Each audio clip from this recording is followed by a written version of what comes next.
seguramente van a seguir llegando personas que todavía están afuera. Tenemos un retraso bastante importante, pero creo que ha valido la pena todo. Pero vamos a empezar.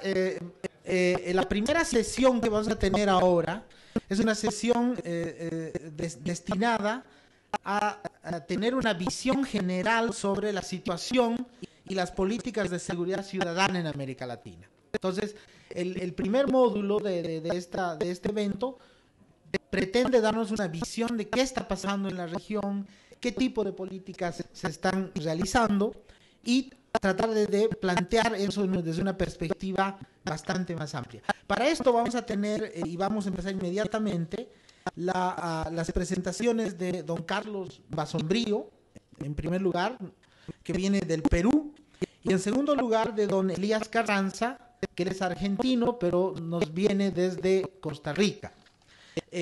Carlos Basombrío, él es un sociólogo, es, como ya les he dicho, peruano. Él es especialista en temas de seguridad, defensa y relaciones civiles militares.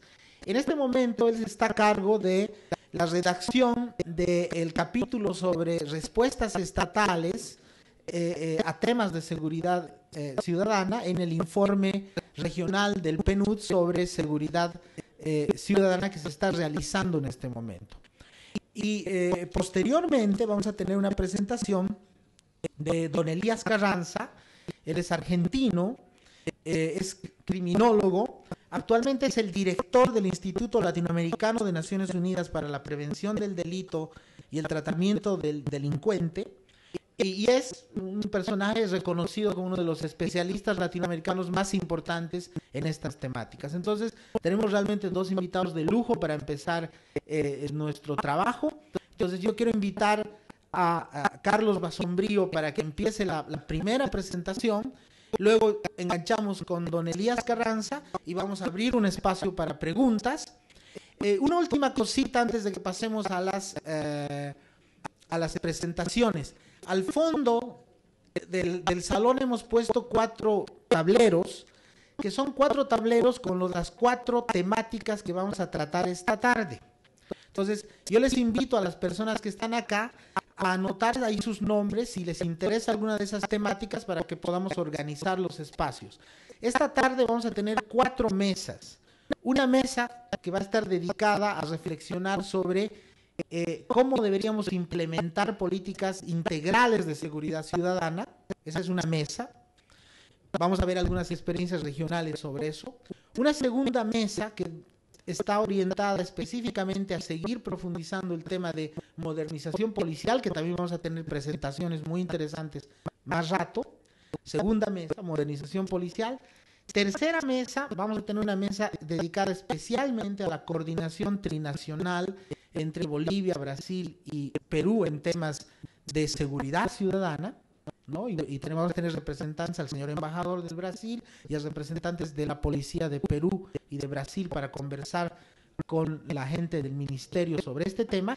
Y vamos a tener una cuarta mesa, y también muy importante, sobre políticas de lucha contra el narcotráfico, donde vamos a tener a César Guedes, a James Shaw y también al señor viceministro Cáceres para tener una discusión franca sobre cuáles son las perspectivas en el tema de lucha contra el narcotráfico en Bolivia y en la región. Entonces, esas son las 4 mesas.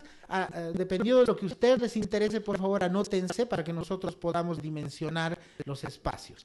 Sin más, por favor, le quiero invitar a Carlos Basombrío, peruano, para que nos dé la primera presentación sobre una perspectiva general de la situación y de las políticas de seguridad ciudadana en América Latina. Carlos, por favor.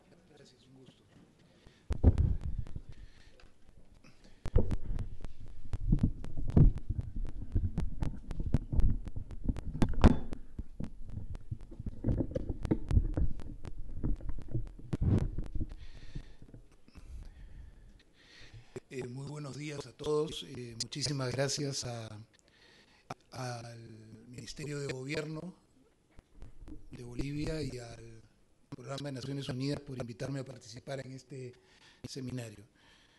Solamente una pequeña observación en la medida en que en el programa figura que soy parte, y efectivamente así es, del equipo que está elaborando un informe latinoamericano, gracias, un informe latinoamericano de desarrollo humano sobre seguridad ciudadana, que creo que va a ser un aporte valioso del PNUD, que va a salir probablemente a mediados del 2013.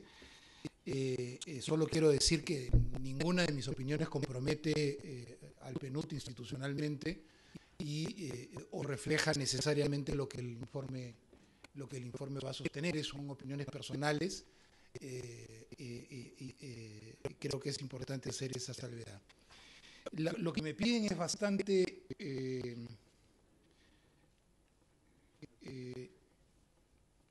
ahí está. Lo que me piden es bastante complejo, ambicioso, que es hacer una visión panorámica de lo que está ocurriendo en seguridad ciudadana en América Latina, en una primera parte, y en una segunda parte hacer una reflexión sobre, también general, panorámica de América Latina, sobre políticas públicas, lo que se ha hecho, digamos, en América Latina. El desafío es grande y, por tanto, el riesgo de generalización es alto, y ya, por supuesto, tendremos que profundizar en cada una de las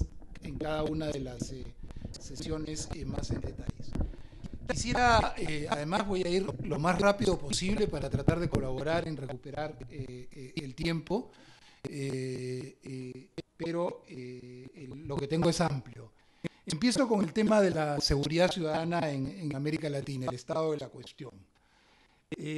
Primero quisiera hacer un ensayo de definición sobre seguridad ciudadana, sobre inseguridad ciudadana, porque si no, no sabemos exactamente a qué atenernos, en qué tema estamos exactamente abordando, porque hay muchas cosas que se pueden estar pensando al respecto. La primera que quisiera decir que creo que es un clima de temor e incertidumbre que impide a las personas ejercer plenamente sus derechos y libertades, que es causado por la generalización de conductas violentas y prácticas delictivas de naturaleza común, que afectan real o potencialmente, no solamente de hecho, sino también potencialmente la vida, la integridad física y el patrimonio de la mayoría de los miembros de una comunidad y que en muchos casos quedan impunes.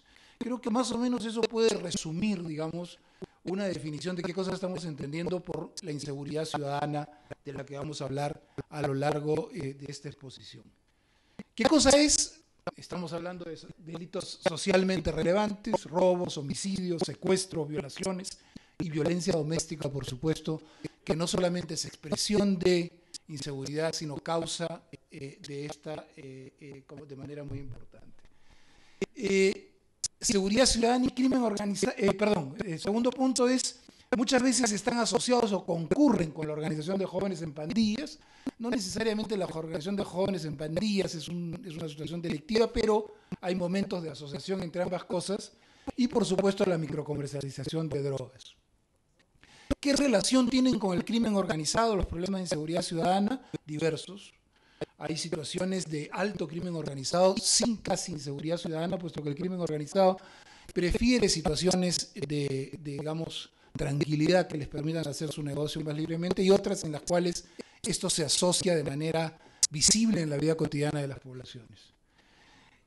Por último, el fenómeno es un fenómeno central, no es marginal, ya se ha dicho, lo ha dicho el ministro, lo ha dicho el viceministro, está siempre en la lista de los problemas más importantes y afecta significativamente la calidad de vida de las personas y dificulta la vida en comunidad. De ese fenómeno es del que estamos dando cuenta en nuestra región. Ahora bien, dicho eso, hay que decir que América Latina es la región más afectada del mundo. Tenemos una serie de particularidades, no va a dar el tiempo acá para discutirlas, que además no quedan claras cuáles son del todo, que hacen que nuestra región sea la más complicada en este tema en particular. Esas son cifras del 2010, y vemos que cualquiera de las subregiones en que dividen allí la América tiene tasas de homicidios por encima incluso que las del África. Probablemente en el África haya problemas de subregistro, pero aún así el problema es importante. ¿Por qué se usa la tasa de homicidios? La mayoría de ustedes ya lo saben, pero es el indicador internacional más fácil de comparar, el indicador internacional que tiene menos riesgo de registro o duplicación de registros. Una vida humana normalmente se registra, en menor oportunidad no se registra. Y en tercer lugar, porque está asociado a una conjunción de otros delitos. Normalmente, una situación de alta tasa de homicidios es una situación en la cual otros delitos están concurriendo de manera significativa. Vemos ahí entonces que nuestra región es la más afectada del mundo. Entonces estamos hablando de un problema general de América Latina, un problema importante y general en América Latina. Sin embargo, porque creo que ya incluso dando una primera reflexión sobre política pública, la política pública de seguridad ciudadana requiere generalización, pero también requiere focalización. Entonces, ahí vamos a comenzar a ver que, antes de eso, esto que se mencionó en la introducción, a lo largo de los años en América Latina, la inseguridad ha ido reemplazando en el promedio en casi todos los países, o en muchos países, a la pobreza y al desempleo como problema principal de la región. Es decir, que aún con las dificultades enormes que todavía hay en la región en temas de injusticia social, llamémoslo por resumirlo de una sola palabra, cada vez más la población de América Latina considera que incluso así, más complicado es la inseguridad, más complicado es el delito. Entonces nos damos cuenta un poco la centralidad del problema que estamos hablando. Entonces estamos hablando de un tema generalizado, pero que hay que focalizar, porque hay diferencias entre sus regiones, hay diferencias en el tiempo, que no nos permiten decir que todo está igual. Por ejemplo, ahí vemos cómo han evolucionado, disculpen que esté en inglés, pero es el informe de la OEA que acaba de salir y hace unos días y lo he sacado de allí. Vemos cómo, si bien tenemos una situación complicada en términos generales, hay una subregión de América Latina que es la que más ha crecido, que es América Central, ¿no? En los últimos 10 años, ahí se ha disparado la situación. Si ustedes se fijan en los países, la celeste, si no me equivoco, no llevo a ver bien de acá, es el promedio, si no me equivoco, y el rojo son, no llevo a ver de todo bien, pero si no me equivoco, el rojo son los andinos. Y abajo está el Norteamérica, que escapa al patrón de inseguridad que nosotros tenemos. Entonces hay, dentro de la generalidad, situaciones muy diferentes. Ahora, decíamos que en Centroamérica, porque quiero ir como diciéndoles, primero vemos lo general, pero vamos haciendo como un foco. Bueno, decimos que Centroamérica es la región más afectada, también eso esconde muchas cosas. Esconde que hay países que han crecido bárbaramente en su tasa de inseguridad y otros que se mantienen en un crecimiento, sí, pero nada comparable a los que ocurren, por ejemplo, en Honduras en estos años. Fíjense lo que ha ocurrido en esa línea amarilla. También hay diferencias entre países, no todos los países son iguales. Hay países que tienen tasas de homicidios muy, muy altas, el caso de Honduras, de El Salvador, de Venezuela, Guatemala, por mencionar los 4 más complicados, y hay otros países que tienen tasas muchísimo más bajas. Y después voy a volver sobre esto porque el tener tasas de homicidio mucho más bajas no quiere decir que la población no perciba problemas gravísimos de inseguridad. Sobre eso voy a volver más adelante. Pero si nos fijamos en este indicador tan importante de la tasa de homicidios, ahí lo que vemos es que las diferencias entre, por ejemplo, Chile y Honduras son abismales. No hay posibilidad de puntos de encuentro, digamos, que nos permitan establecer que hay una realidad similar, o por mencionar a otros países que también pueden incluirse. También hay diferencias al interior de los países. Vean en este caso México. Interesa poco el año. México, que es un país que todos los días sale en las noticias, que está convulsionado. En realidad no es México el que está convulsionado. Hay regiones de México que tienen tasas de homicidios bajísimas y situaciones, digamos, casi europeas, digamos, en términos de homicidios, y otras que tienen las tasas de homicidios más altas del mundo. Hay diferencias al interior de los países, hay que seguir focalizando. Hay que focalizar y ver también al interior de las ciudades. Este es el ejemplo en Bogotá, por ejemplo. Una ciudad violenta no es una ciudad violenta en realidad. Son zonas de una ciudad que son mucho más violentas que otros. Insisto en esto porque me parece que una política pública tiene que tomar en cuenta simultáneamente las dos cosas, que es un problema de todos y a la vez es un problema de algunos. De todos en un sentido que nos afecta socialmente, si se quiere, y de algunos en el sentido que hay gente que la sufre muy duramente y muy particularmente. Ahora, eso es tasa de homicidios, que es un indicador sumamente importante. Pero, sin embargo, hay que introducir para complejizar esta reflexión que hay otras formas de medir la inseguridad. La que viene desarrollándose con mayor fuerza en los últimos años es medir la tasa de victimización. ¿Qué quiere decir? La mayoría de ustedes lo saben, por supuesto. La victimización es preguntarle a las personas si ha sido víctima de un delito en un periodo inmediatamente precedente. En este caso uso las respuestas del Latino Barómetro, porque es la misma pregunta, hay posibilidad de una visión comparada, y ahí vemos que no hay una correlación necesaria entre tener una mayor tasa de homicidios y tener una mayor victimización. Es decir, hay países, el mío por ejemplo, que tienen una tasa de homicidios bastante baja, pero tiene una victimización altísima. Es decir, casi la mitad de la población reporta haber sido víctima de algún delito en el último año. Y sin embargo la tasa de homicidios es muy baja. Probablemente la tasa de victimización ayude mejor a entender el por qué se siente la gente más insegura que los homicidios. En el caso de Bolivia, que también tiene una tasa de homicidios baja, tiene una tasa de victimización alta. Estamos hablando entonces de la multiplicidad de situaciones, entre comillas, menores, que afectan a la población en su vida cotidiana. Eso es lo que mide la victimización y nos plantea un elemento adicional para entender el por qué la tasa de homicidios no puede ser entendida solamente como la única medida.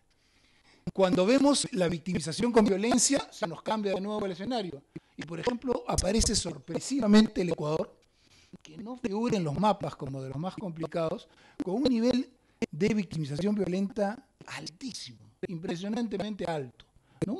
La diferencia sustantiva que hay entre victimización, digamos, simple, un arrebato, y la victimización violenta es muy importante en términos traumáticos para la población. La percepción, además, en general, es altísima de que el fenómeno está empeorando. Es decir, en toda América Latina, se piensa que el delito está empeorando. Argentina es el país donde menos personas piensan que el delito está empeorando. Lo piensa el 72%. Entonces, esa es un poco la magnitud del fenómeno. Si queremos añadirle complejidad a entender la naturaleza del fenómeno, hay que añadir las percepciones. Es decir, en este problema, como en muchos otros, importa tanto para quien quiera hacer política pública eficiente y exitosa, tomar en cuenta no solo lo que ocurre como dato fáctico de la realidad, sino lo que la gente siente que está ocurriendo. Muchas veces se dan circunstancias en que de hecho en un barrio o no ha empeorado la situación en términos objetivos o ha mejorado, pero la percepción general no es esa, porque la percepción está marcada por muchos otros factores que hacen que la gente tenga una sensación diferente. De hecho, estamos ante un trauma. Un hecho violento contra una persona es un trauma.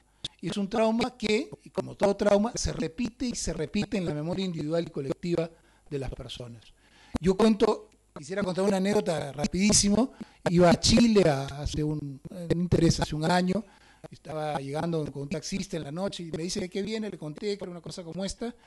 Me dice, sí, porque acá la inseguridad ciudadana es terrible, porque ¿usted sabe que a mí me asaltaron? Y sí, me golpearon, me robaron el taxi. Sí, qué terrible. ¿Cuándo ha sido? 15 años atrás había sido. Pero ese hecho es un hecho que persiste o sea, cada uno de nosotros que ha sido víctima de un hecho violento lo reproduce y lo reproduce cada vez que otro lo tiene. Por tanto, las percepciones son un elemento también muy importante para entender la naturaleza del problema. No se pueden desdeñar las percepciones. Yo converso muchas veces con amigos policías que me dicen, pero si la cosa está un poco mejor. No, sí, pero así no funciona. También hay elemento, digamos, de lo que la gente siente que es tan real como lo otro, si ustedes quieren plantearlo. Otro elemento de las percepciones es que tienden a ser muy altas a veces en países en los cuales la inseguridad real es comparativamente más baja que en países donde es más alta. Por ejemplo, en el caso de Uruguay, que comentábamos hace un momento, Uruguay es un deterioro de la inseguridad y se ha vuelto un problema social y político de primer nivel. Pero cualquiera de nosotros que lo ve desde otro lugar dice, oye, no hay razón para que se preocupen los uruguayos. Y sí la hay, porque lo que hay es un tránsito, es un cambio. Y ese cambio tiene un peso muy importante en la situación, en la percepción de la gente sobre su situación. Antes dejaba la bicicleta en la puerta de mi casa, y esas situaciones tienen un peso muy grande en la vida cotidiana de la gente. A veces cuando ya la situación está desbocada y ya uno está en otro momento, ya las percepciones tienden a ser más acotadas a la realidad, tienden a empatarse y por tanto a veces ser incluso menos altas que en otros lugares. Voy un poco hacia el lado de las causas. A ver, uno podría asumir que mientras mejor estemos como seres humanos, debiera haber menos inseguridad ciudadana.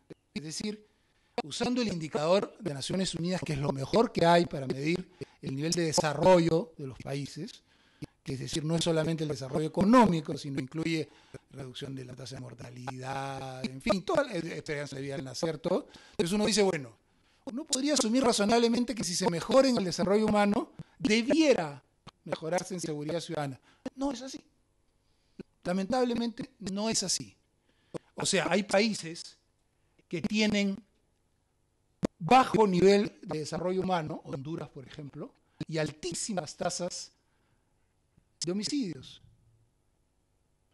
Pero Nicaragua tiene menos desarrollo humano que Honduras y su tasa de homicidios es muy baja. Hay países que tienen un desarrollo humano relativamente alto para los estándares de la región, como Venezuela, por ejemplo, y sus tasas de homicidios han disparado enormemente.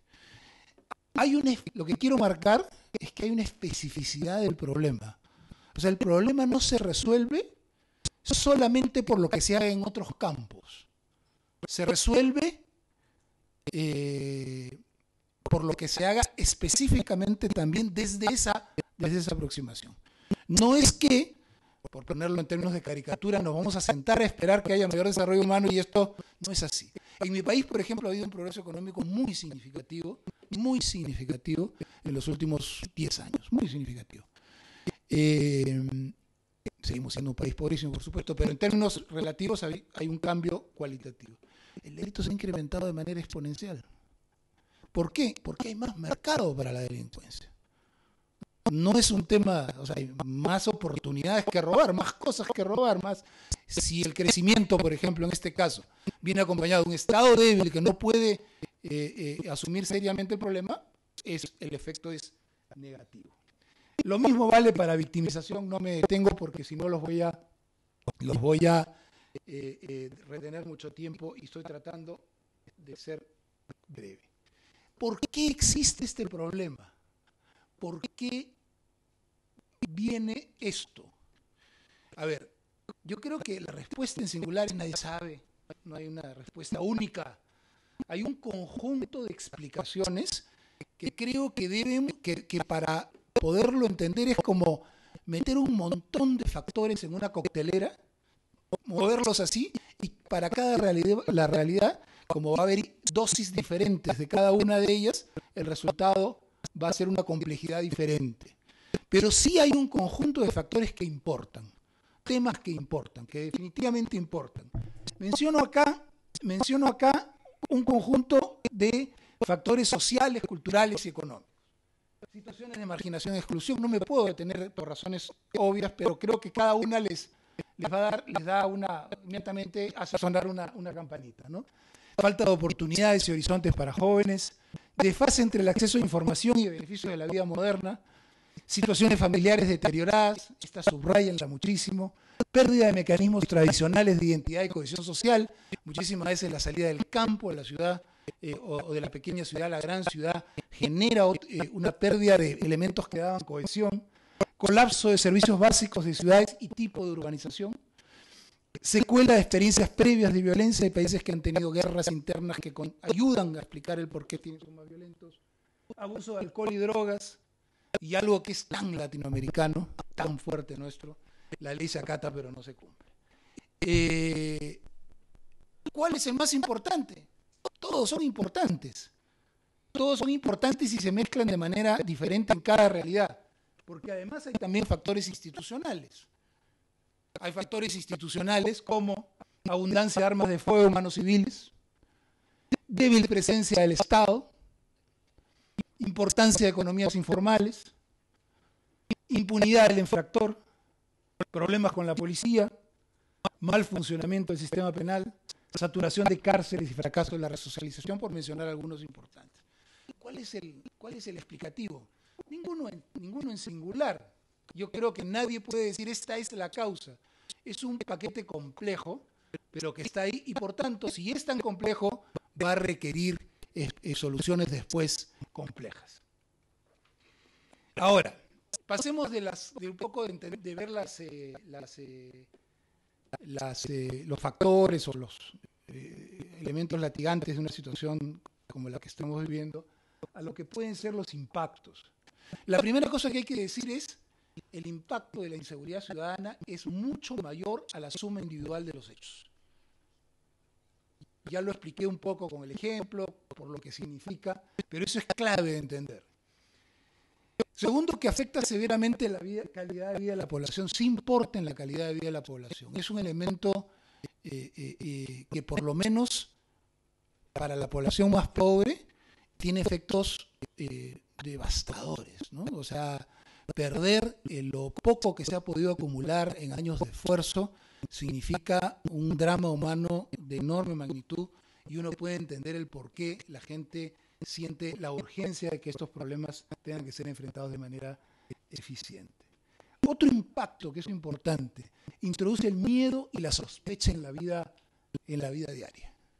O sea, las relaciones humanas se trastocan, ¿no? El que es diferente se comienza a ser sospechoso, se trata de la gente de aislar unos de otros. La cuarta es el efecto diferenciado en jóvenes y los más pobres, ¿no? Si uno tiene que ponerle un perfil a la víctima y al victimario en este tema, es joven, pobre, la mayoría de las veces, en la mayoría de los países, por ejemplo, en los países donde la población afroamericana es importante, afrodescendiente. Pero en todo caso, el factor joven y pobre es decisivo abrumadoramente en términos de víctimas y victimarios de estos hechos. Desvía recursos enormes públicos y privados, aumenta la desigualdad, es algo que me parece sumamente importante de resaltar. Finalmente, la seguridad se consigue si tienes con qué pagarla. Pero los que no tienen con qué pagarla son más afectados por la inseguridad. Por empezar, porque los que tienen con qué pagarla la desvían involuntariamente hacia los demás. La inseguridad ciudadana es un factor de desigualdad adicional en nuestra vida. Debilita la confianza en las instituciones, la democracia, ¿no? Creo que es una de las amenazas más importantes a la credibilidad de nuestras democracias, es la sensación de que éstas no pueden hacer nada frente a la inseguridad ciudadana. Paso a la segunda parte. Políticas de seguridad ciudadana en América Latina. A ver, quisiera, para empezar esta segunda parte, hacer un ejercicio creo que en América Latina, creo que en el mundo en general, hay como, todo esto es una simplificación, por supuesto, dos interpretaciones básicas de por qué ocurre esto. Matrices, digamos, que se mezclan, tienen matices. Una primera es aquella que dice, esto es culpa del delincuente, del que lo hace. Si la sociedad se lo permite, lo va a seguir haciendo. Hay que extirparlo. Por tanto, la respuesta es aumentar penas, disminuir garantías, etc. O sea, protejamos a la sociedad de la manzana podrida, por decirlo de alguna manera. Esa es una visión. polarmente dicha, porque creo que siempre la realidad es mucho más compleja. En el otro extremo, hay quienes dicen lo opuesto. La responsabilidad es de la sociedad de que haya gente que sea así. Finalmente el delincuente no tiene la culpa, porque la sociedad lo llevó a eso, lo empuja al crimen, sobre todo si hay tanta injusticia y tanta pobreza. Ergo, si construimos una sociedad más justa e incorporamos a la gente, esto se acaba.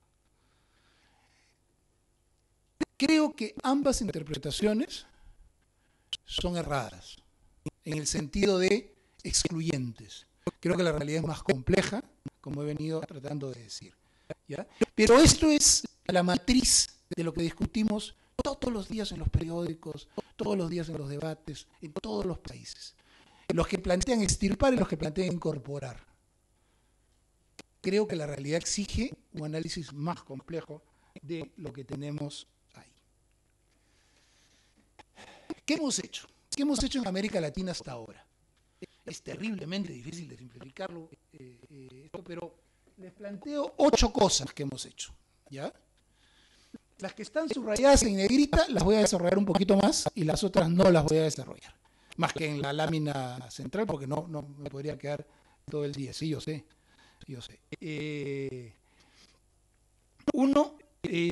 Políticas de mano dura, la dejo ahí porque voy a decir unas pequeñas cosas. Diversas modalidades de privatización de la seguridad. La seguridad en América Latina se ha privatizado de una manera impresionante. Lo que es un bien público ahora se convierte en un bien privado. Solo para poner un ejemplo, en muchos países hay mucho más miembros de seguridad privada que de policías, por poner un solo ejemplo. Reformas, modernización de policías, eso ha habido mucho. No voy a decir una sola palabra, me reservo para el taller de la tarde en aras del tiempo. 4, políticas de prevención, voy a decir algunas cositas más adelante. El 6, desarrollo de iniciativas y capacidades en la sociedad civil. Se ha desarrollado mucho en la sociedad civil, no solo en el Estado. Hay muchas ONGs, muchas organizaciones, universidades que entienden, conocen mejor el problema. De eso hay bastante también en América Latina. Desarrollo de información y conocimiento. Falta muchísimo en información. Prácticamente hacemos políticas a ciegas, pero algo se está avanzando, y en conocimiento, en entender de qué se trata esto y no de dar manotazos de ciego. Voy 2 palabras de cada una de las que de las que quería mencionar algo más. Las políticas de mano dura. Creo que es uno de los modelos que con más énfasis se ha desarrollado en América Latina. ¿Qué parte de esto, parte de esa interpretación que dije al comienzo? Extirpa. Y esto se soluciona. ¿Y esto ha venido qué? Incremento de penas y nuevos tipos delictivos. Constantemente se modifica. En mi país, por ejemplo, yo a veces retaba, o lo hago a veces ya menos, me da flojera, retaba a las personas, operadores del sistema penal, de policía y de juez, que me dijeran cuál era la pena vigente. Porque se iban cambiando, aumentando, y los operadores no tenían idea ya finalmente de lo que había. O sea, reducción de la edad de imputabilidad penal es otra de las...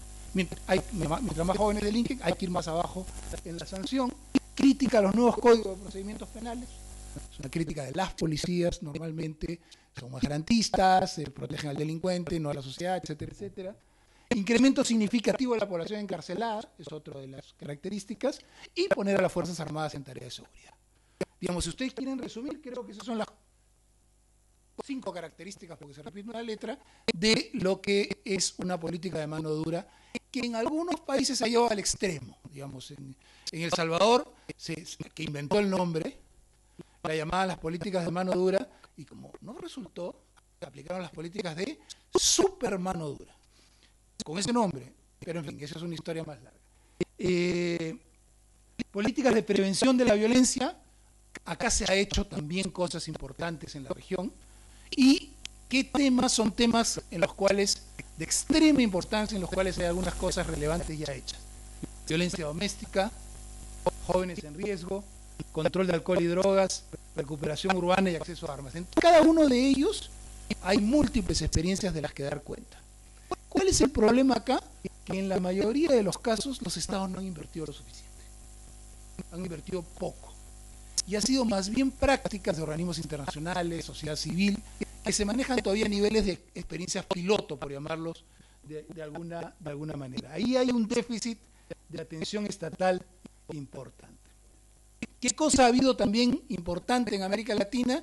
Estrategias, y ya estoy terminando, estrategias múltiples encabezadas por gobiernos locales.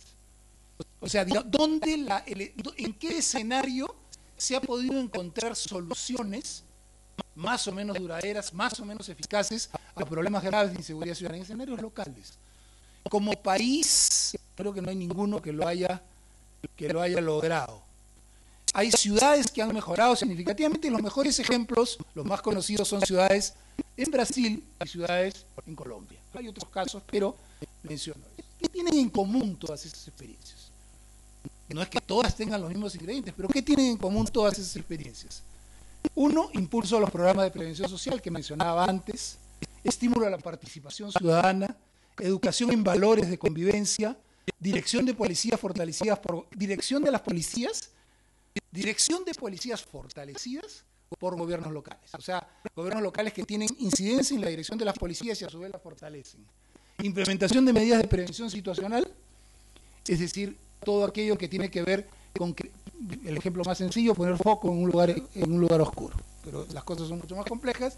Y mejoras en sistemas de información, monitoreo y evaluación. Todo eso, con un alto liderazgo político y continuidad en el tiempo, creo que más o menos resumen el por qué en algunos lugares ha habido éxito en políticas de mejora de la seguridad ciudadana. Ahora, hay que decirlo, también hemos hecho barbaridades. También hemos hecho barbaridades en América Latina. La desesperación, el desconocimiento, etcétera, etcétera, han llevado campañas de, de exterminio de delincuentes.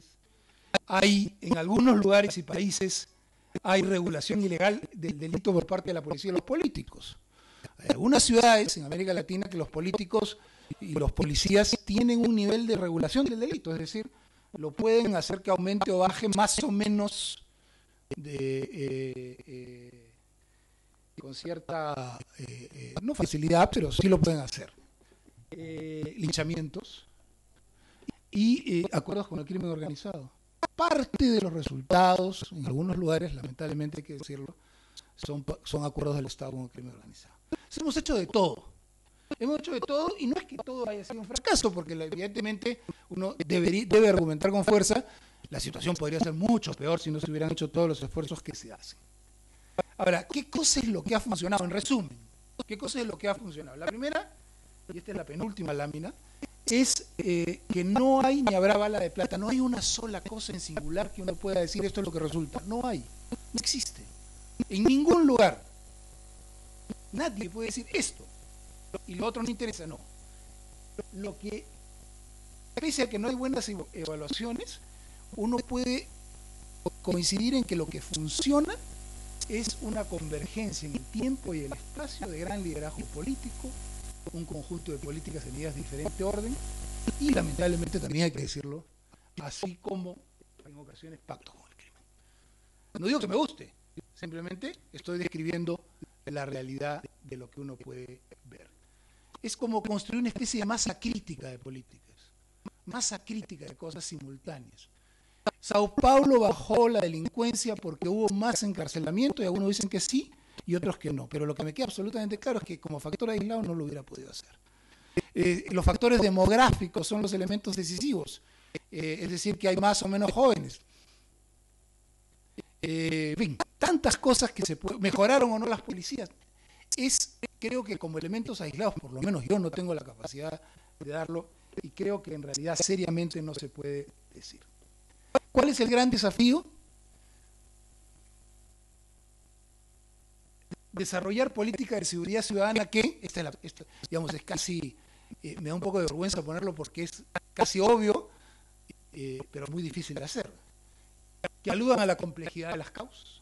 Si estamos asumiendo que unas causas muy complejas, tienen que las políticas ir por ahí, que enfrenten la diversidad de los impactos, que combatan sus manifestaciones inmediatas y que reduzcan su incidencia futura. Más o menos para resumir, y eso, o sea, bien complicadito todo. Y ahora sí, 7 premisas, desde mi punto de vista, que se requiere para que una política de seguridad ciudadana merezca el nombre. 1, que reconozca el derecho del ciudadano a vivir seguro. Es un derecho que tiene la gente a vivir seguro. Segundo, que la seguridad ciudadana es un requisito para la igualdad y la justicia. No es una cosa que va por otro lado. Tercero, que se tiene que hacer con las reglas de la democracia. Cuarto, que hay una responsabilidad central del Estado. La ciudadanía puede colaborar, lo que sea, pero es una responsabilidad central del Estado. Dicho eso, que tiene que haber colaboración Estado-sociedad civil, el enfoque transversal e integral y apoyo político y continuidad. Lo dejo ahí. Muchas gracias y les cedo la palabra, creo, al siguiente.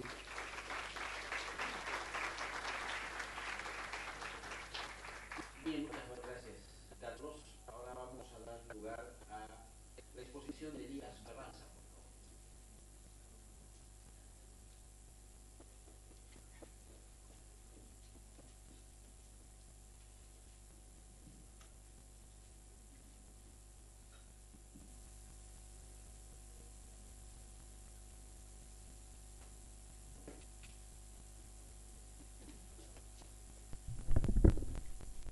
Llévate este que no es mío, por favor.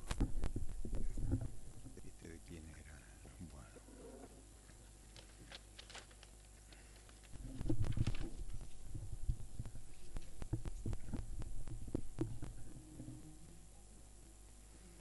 Bueno. Bueno, muchas gracias por escucharme.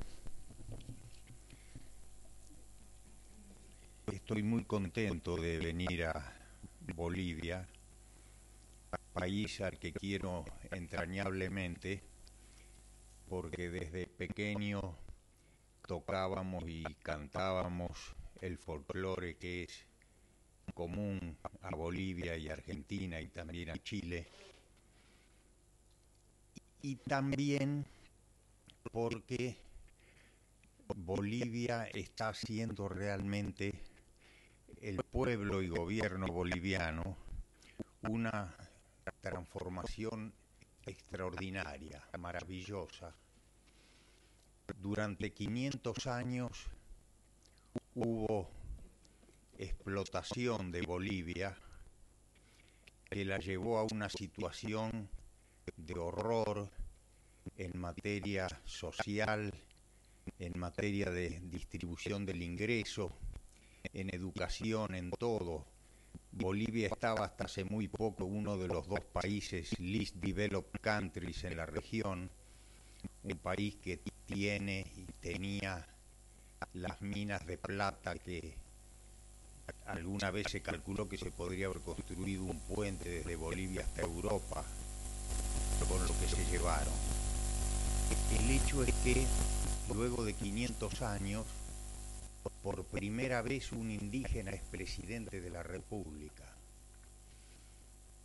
Y entonces yo me digo, y me gusta decir también por ahí,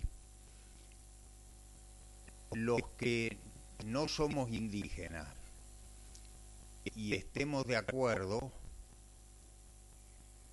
hay que apoyar. Y los que no somos indígenas y estemos en desacuerdo, hay que callar, no digamos ya por 500 años, ni siquiera durante 50, pero por lo menos hasta que termine el periodo de gobierno, porque realmente yo creo que el país está haciendo cosas extraordinarias, en las cuales les agradezco en el nombre del ILANUD y en el mío propio que nos den la oportunidad de participar para poner en la medida en que podamos nuestro hombro a este proceso. Dentro de ese proceso de transformación, también Bolivia está haciendo cosas importantes en materia de criminalidad y de justicia penal. Como bien decía recién Carlos Basombrío, el tema que tenemos que abordar es muy amplio. Son muy diversos los delitos que la política criminológica debe procurar prevenir y eventualmente sancionar. De manera que en el tiempo del que disponemos trataré de ser sintético, refiriéndome solo a algunos puntos primordiales, con obvias omisiones de otros puntos que posiblemente podrán ser abordados en el diálogo posterior. En ese sentido, mi presentación coincide en mucho y va en la línea de la que recién acabamos de ver con tanto detalle. Hago algún énfasis. Yo hago particularmente un énfasis en alguna variable que ustedes verán, pero el análisis no es esencialmente distinto. Tenemos necesidad de comenzar refiriéndonos a la criminalidad, porque las decisiones de política criminal o criminológica deben tomar en cuenta qué delitos necesitamos reducir y cuál es el estado de situación respecto de esos delitos. Nuestra región de América Latina y el Caribe ostenta en la actualidad desde hace varios años 2 campeonatos mundiales vergonzosos. Es la región del mundo con las tasas más altas de delito violento y es también la región del mundo con las cifras más altas de inequidad en la distribución del ingreso. Veremos que ambos campeonatos tienen estrecha relación entre sí y que es necesario tenerlos en cuenta para decidir políticas, tanto en materia de criminalidad como en materia social en general. Comencemos viendo algo sobre el campeonato en materia de criminalidad violenta. Yo me la manejo desde acá, déjala donde estaba, por favor, te agradezco la gentileza. Medimos el delito violento, como también recién explicaba Carlos, por medio de los homicidios, porque es el delito que hay coincidencia en que es el delito de medición más rigurosa. También porque es el delito de mayor importancia dentro de la criminalidad convencional, porque suprime la vida, de manera que con el homicidio se acaba todo. Y también porque para hacer comparaciones, sobre todo a nivel internacional, es efectivamente el delito más riguroso.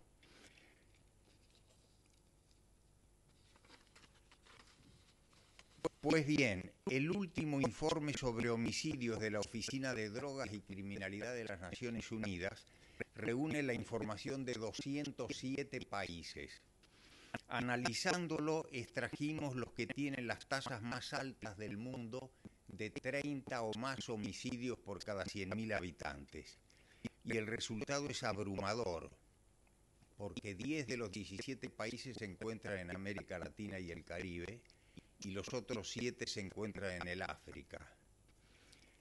El primer grupo de países, con sus nombres en letras negras, no sé si alcanzarán a ver, pero bueno, acá son los homicidios en las Américas. En este cuadro hemos incluido a Canadá y Estados Unidos. Desde acá hasta acá están los países que tienen entre 0, y hasta 9,9 homicidios por cada 100.000 habitantes. Acá están los que tienen entre 10 y 19,9 homicidios por cada 100.000 habitantes.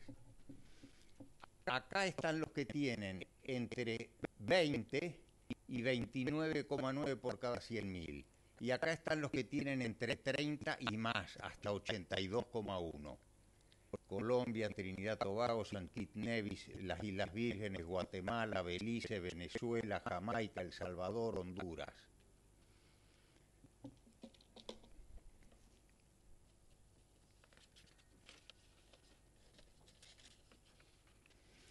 La magnitud de las tasas de homicidio de los países de América Latina y el Caribe se pone de manifiesto si las comparamos con las tasas de los países de altos ingresos según la clasificación de países que utiliza el Banco Mundial.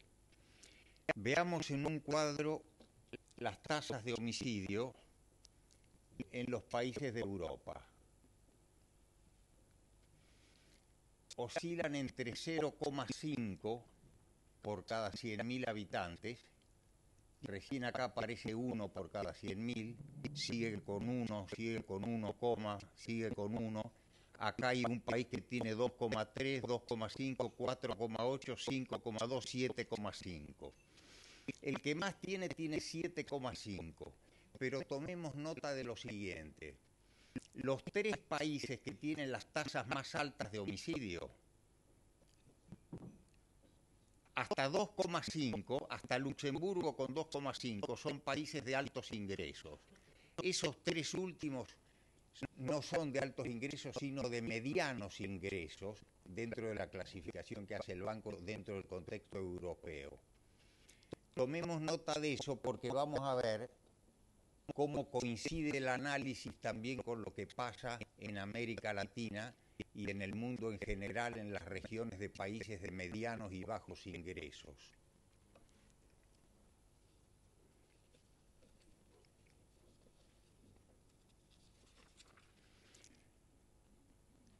Un detalle importante que considero deberían tener en cuenta los funcionarios de gobierno de Bolivia, ojalá también la sociedad boliviana en general y también la llamada opinión pública, que suele ser opinión publicada en muchos países, porque a veces no representa realmente a toda la población, sino representa al periódico que tiene la capacidad económica para manejar ese medio de comunicaciones de masa. No siempre, también hay periodistas muy serios y muy responsables, pero también hay lo que acabo de decir. Lo que decía que tenemos que tomar en cuenta es la ubicación de Bolivia dentro de este contexto regional. Fíjense, Bolivia es el último de los países que tienen criminalidad de un dígito. Es una posición muy razonable dentro del contexto tan grande de países y es el sexto dentro de los únicos 6 países de América Latina que tienen tasa de un dígito. Ello debería servir para que el país analice las cosas inteligentemente, como lo está demostrando con esta actividad, y tome sus decisiones de política criminal racionalmente, sin cometer los errores que ocurren cuando se toman decisiones reactivas siguiendo solamente los dictados de la prensa roja y el terrorismo informativo. Pasemos a ver algo ahora sobre el otro campeonato que también gana América Latina y el Caribe en materia de inequidad en la distribución del ingreso. Desde los textos clásicos del mundo griego del siglo IV a.C. y en la historia contemporánea a partir del siglo XIX, en que a la criminología la conocemos por ese nombre, encontramos investigación y reflexión sobre el delito, señalando la incidencia que en él tiene la variable económica y las clases sociales. Pero hace ya unos 25 años que en esta línea de investigación la criminología ha avanzado mucho y ha afinado mucho su metodología y sus hallazgos, y con la ayuda de la estadística ha verificado que existe una alta correlación entre determinados delitos y la distribución del ingreso. No la pobreza, pero la distribución del ingreso. Por las razones, porque en África no hay tanta inequidad como en América Latina y el Caribe, pero hay mucha pobreza. Lo que hay es menor inequidad.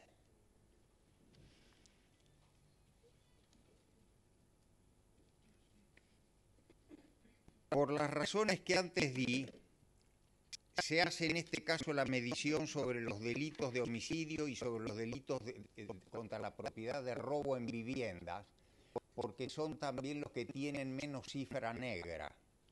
Otros delitos tienen una mucho más alta cifra negra, pero en cambio los delitos de robo en vivienda son aquellos cuya cifra es más cierta. Y pues bien, los estudios hechos por investigadores del Banco Mundial, por investigadores de universidades como la de Minas Gerais en Brasil y de organismos como el ILANUD, determinan que, 1. La inequidad en la distribución del ingreso tiene correlación directa con las tasas de homicidios y de robo en viviendas. Alta inequidad equivale a tasas altas de homicidio y delitos de robo. 2. Baja inequidad en la distribución del ingreso equivale a tasas bajas de homicidio y de robo en viviendas. Esto ha sido medido tomando en cuenta la inequidad del ingreso entre países, de lo que resulta que los países de altos ingresos que acaparan la tajada del león y el resto de los países del mundo es una diferencia abismal. Y también hay una gran inequidad al interior de los países. Fíjense lo que vamos a ver en el siguiente gráfico. América Latina, Asia, países desarrollados.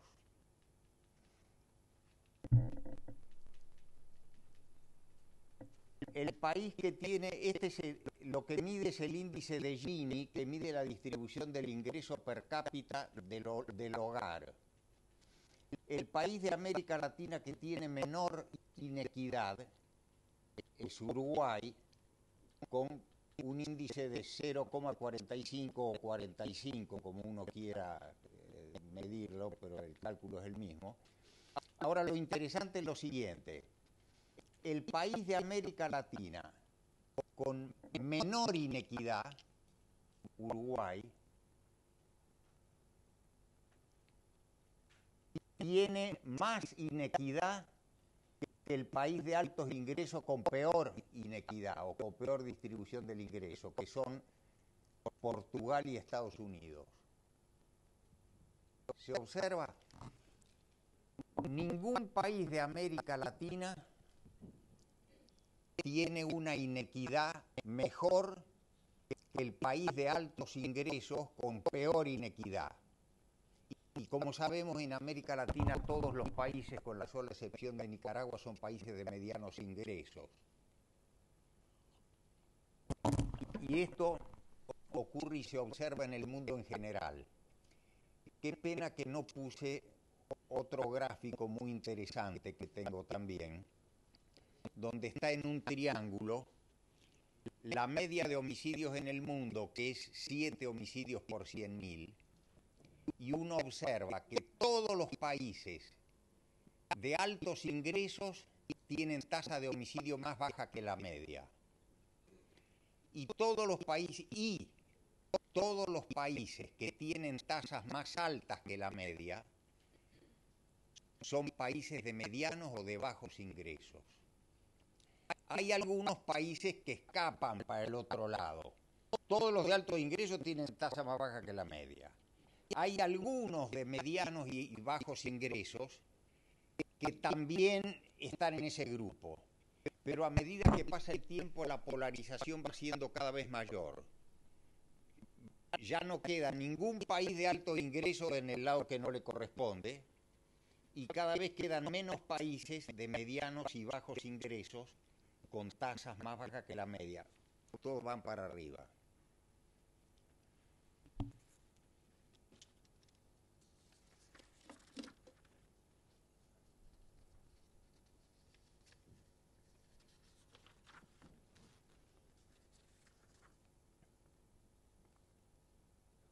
Estamos viendo una especie de ley de hierro, lo que decía que respecto de que el país con mejor distribución en nuestro grupo siempre está peor que el país de alto ingreso con peor distribución. Estamos viendo una especie de ley de hierro de la sociología y de la economía, que dice que cuanto más hay para repartir, el reparto es cuanto más hay para repartir, el reparto es más equitativo. y cuanto menos hay para repartir, el reparto es más inequitativo. Es algo que podríamos decir que va contra los principios de la ética, de la justicia social y del sentido común. Pero es la realidad de los efectos sociales del sistema económico mundial vigente de la globalización, tal como ella viene siendo gestionada. La frase tal como la globalización viene siendo gestionada es del Nobel de Economía Joseph Stiglitz, quien sostiene que es posible gestionar la globalización de manera distinta, con más justicia social entre países y al interior de los países, y que los gobiernos y la comunidad internacional de países deben empeñarse en ello. En el caso específico de Bolivia, vemos en el gráfico su ubicación con el coeficiente de Gini de más alta inequidad de toda la región. Ahí está Bolivia, epa. Ahí está el Estado Plurinacional de Bolivia. Como decía al principio, es el resultado de 500 años de gobiernos ladinos dedicados exclusivamente a la explotación de recursos extractivos no renovables, trasladados a precio vil a Europa y América del Norte. Bolivia está corrigiendo esta relación inequitativa en el comercio internacional. Ya lo ha hecho con el petróleo y con el gas. Ustedes conocen mejor que yo eso. Algunos pensaban, se van a ir las transnacionales, se quedaron todas. Y se invirtió, antes llevaban tal vez, perdónenme si me equivoco, en 1 o 2 puntos porcentuales de memoria, porque hace mucho que vi la cifra, pero se llevaba más o menos el 86% para los países de altos ingresos y quedaba el 14% en el país. Ahora la cosa es al revés. Se llevan el 14 y queda el 86. Y con dineros como ese, recién me decía el señor viceministro, se están apoyando programas como estos de los que estamos participando. Ah, no, me lo decía Ramiro Llanos. Eso está financiando muchos programas que harán que la cosa en Bolivia mejore. Posiblemente es innecesario aclarar que la criminalidad es causada por diversos factores o variables y que hay muchas y diversas formas de criminalidad que responden a los diversos factores o variables sobre los que no podríamos detenernos en este momento. Pero la variable que estamos analizando, la inequidad de la distribución del ingreso, es crucial porque tiene la particularidad de que se relaciona no solo con las tasas de criminalidad, sino con todas o casi todas las otras variables sociales, muchas de las cuales inciden a su vez en el incremento del delito, como nos mostraba recién Carlos Masombrío, muchas de las cuales inciden en el incremento del delito y en el estado de situación de los sistemas de justicia penal con el consiguiente fenómeno de la grave sobrepoblación y hacinamiento. UNICEF y UNESCO nos explican que en los países en los que hay distribución inequitativa del ingreso, la educación funciona mal y muchos niños y niñas quedan fuera de la escuela. Habitat nos explica que en los países en los que hay distribución inequitativa del ingreso, la situación de la vivienda y la ecología se deteriora. OIT nos explica que si hay distribución inequitativa del ingreso, las relaciones laborales funcionan mal y hay graves conflictos sociales.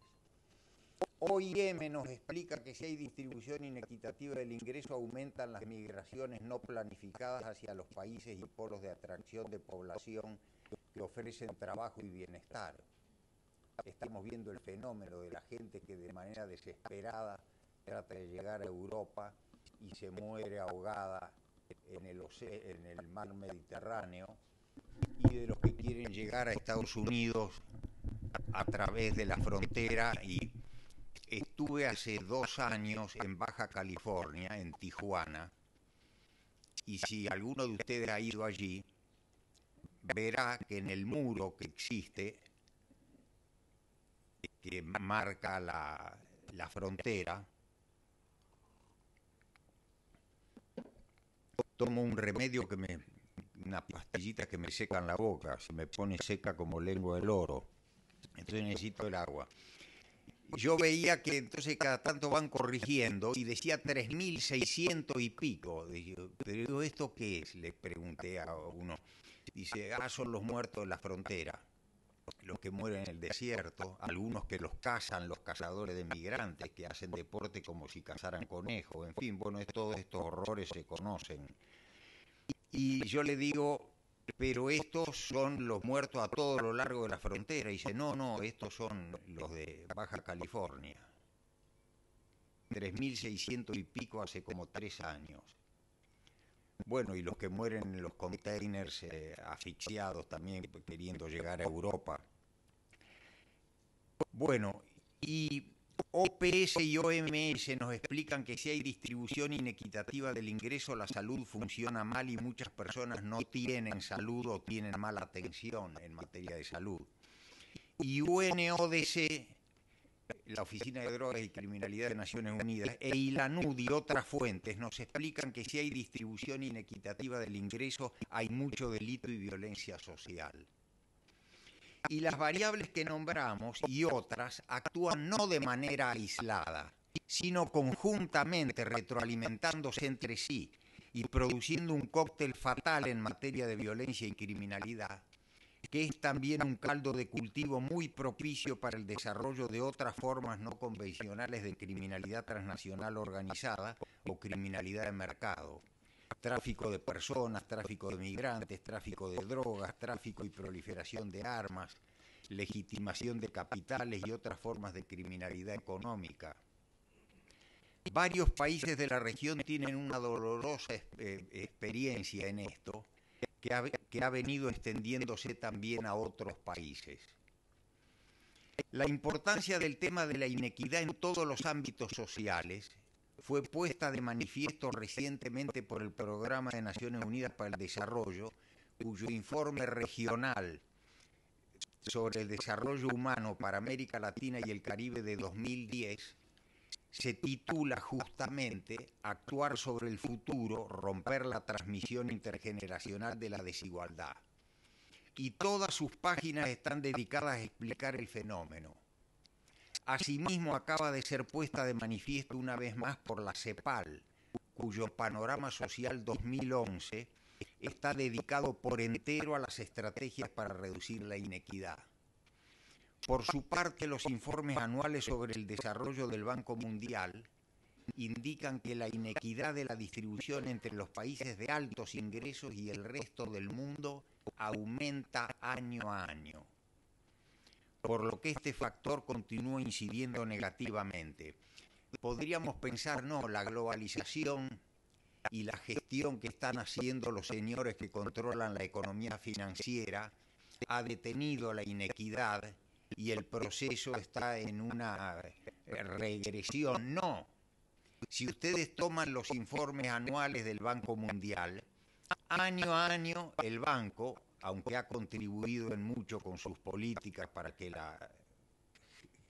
como dice Stiglitz, la gestión que se hace de la globalización ocurra de esta manera, aunque ha contribuido en mucho, tiene los datos precisos y advierte, todos los años, este año, los países de altos ingresos se quedaron con más ingreso per cápita que los de mediano y bajo ingreso. Y el año 2011 más que el 2010 y el 2010 más que el 2009.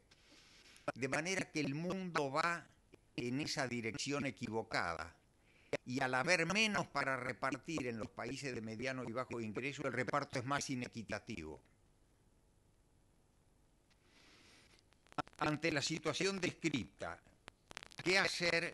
Bueno, podría decir, como recién hace un rato alguien recordó, me parece que fue, bueno, no importa quién, que CEPAL nos explica que en los últimos años ha habido en varios países en la región reducción de los porcentajes de pobreza e inclusive en algunos países en cierta medida de la inequidad. Pero la reducción no nos hace alcanzar a 1980, año en el que el Fondo Monetario Internacional comenzó a aplicar el llamado Consenso de Washington.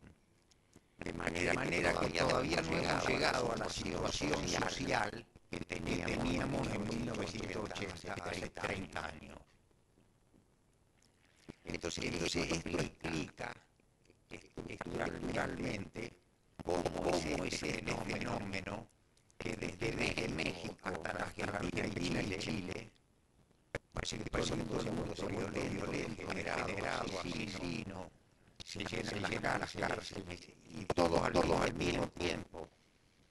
No, la separación variable sigue de una manera atroz.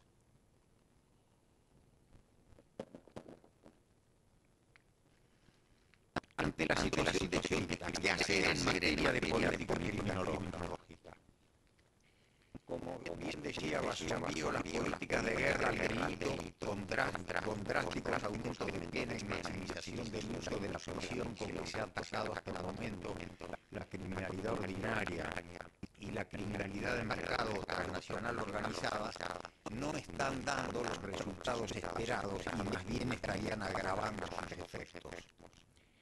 Teniendo en cuenta la magnitud y tendencias de las tasas de criminalidad y de personas presas en los países de la región, no podemos ser optimistas apostando a que si seguimos haciendo lo mismo, las cifras se revertirán en el corto o en el mediano plazo. Aún si se revirtieran, y hay países como Bolivia que están haciendo notables esfuerzos, siempre se requerirán varios años para alcanzar niveles razonables de delito y de tasas penitenciarias. Tener presente esto es importante, no para desanimarse ni tampoco para continuar respondiendo al delito y a la alarma de los medios de comunicación solo con más de lo mismo, más prisiones preventivas, penas más altas, tasa más alta de preso y presa, participación de los ejércitos en los sistemas de justicia penal y multiplicación de la violencia.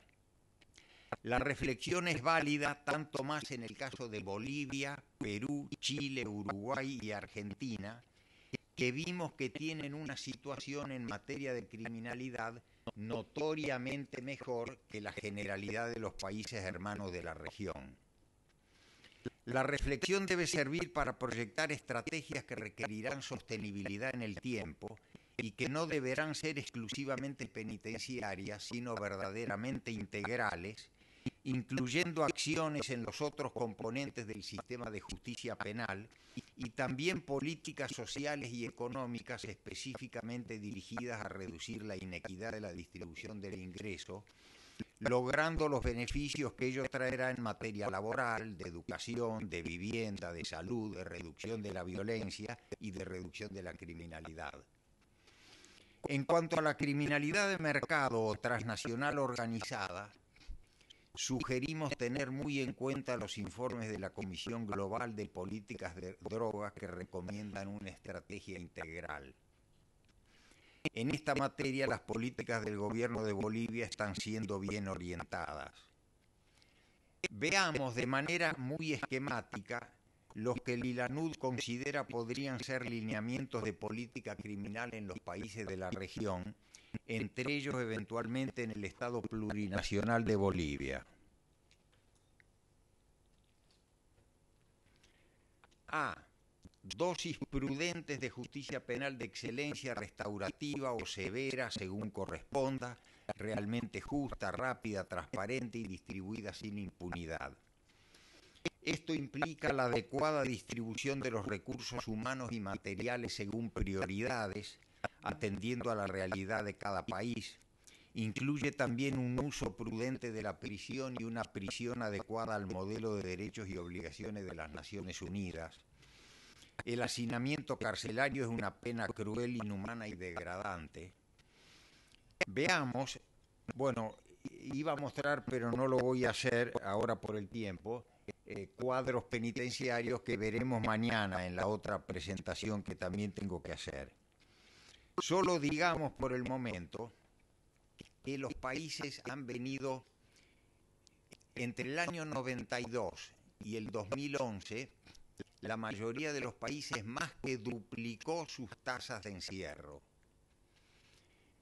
Algunos la triplicaron y también aumentaron notablemente su hacinamiento. Ahora bien, si hubiéramos de medir la eficacia de los sistemas de justicia penal por el número de personas que captan y encierran, criterio dudoso, tendríamos que concluir en que los sistemas son eficaces, porque frente al aumento del delito han duplicado y hasta triplicado su gente presa.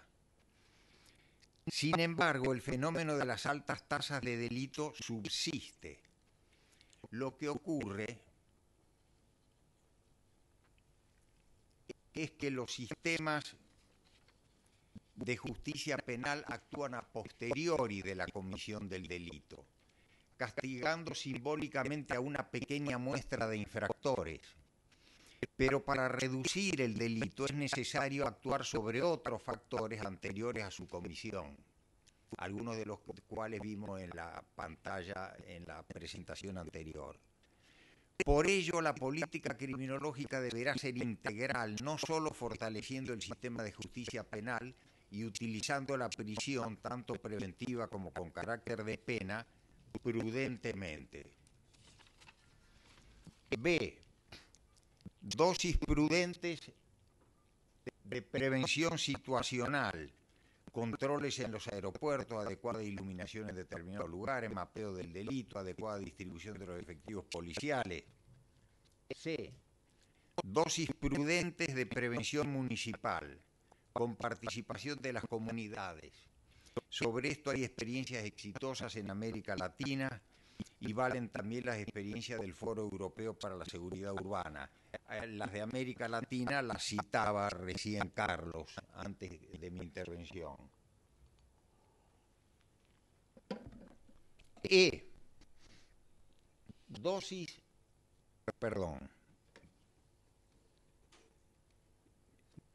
Control de variables específicas, armas de fuego y drogas. En el diálogo posterior, si a alguien le interesa, incidimos en esto. Dosis ya no prudentes, sino inagotables de justicia social hasta lograr una equitativa distribución del ingreso y el bienestar en sociedades sin exclusión social.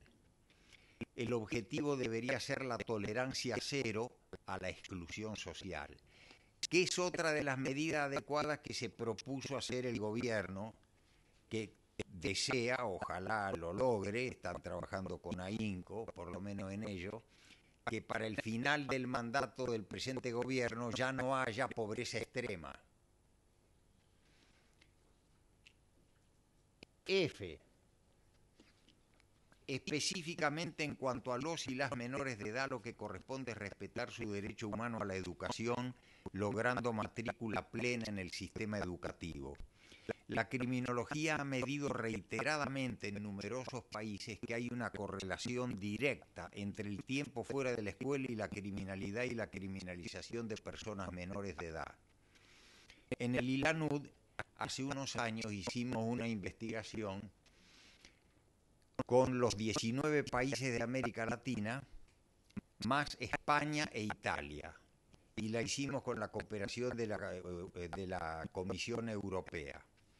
Bueno, recogí una serie de múltiples variables, pero yendo al punto que nos interesa en este caso, todos los menores y las menores de edad encerradas por la justicia penal juvenil en Roma, en La Paz, en Buenos Aires, o en Madrid, o en Guatemala, tenían entre 3 y 5 años de retraso escolar.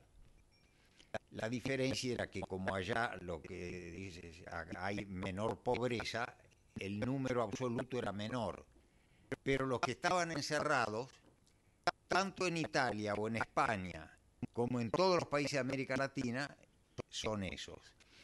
Por eso se hace la distinción también entre criminalidad y criminalización, y como sabemos acá hay mucha tela que cortar, porque no significa que los menores de edad de otras clases sociales no cometan infracciones penales, pero el hecho es que los que quedan criminalizados en el sistema eran todos entre 3 y 5 años de retraso escolar. Interesantísimo.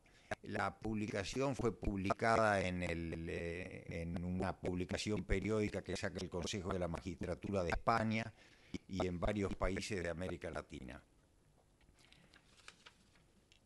Bueno, ¿y qué hacer en el caso de que los menores de edad cometan infracciones penales? Aplicar la justicia penal juvenil especializada acorde con la Convención de Naciones Unidas sobre los Derechos del Niño.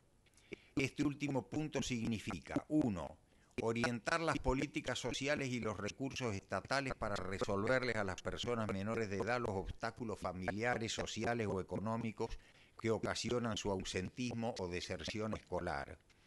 2, que la justicia penal debe utilizarse con ellos como último recurso.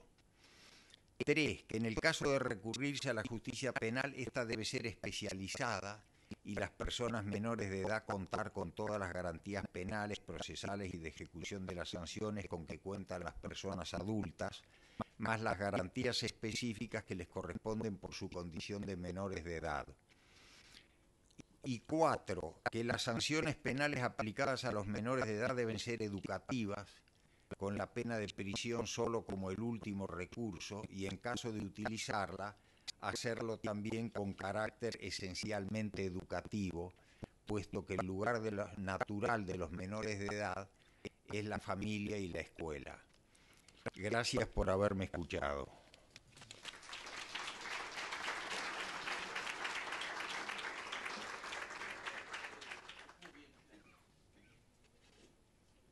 Muchas gracias a Elías Carranza. Prosigamos con el programa. Ahora vamos a convocarlo, por favor, al comisionado general Javier Dávila Rueda.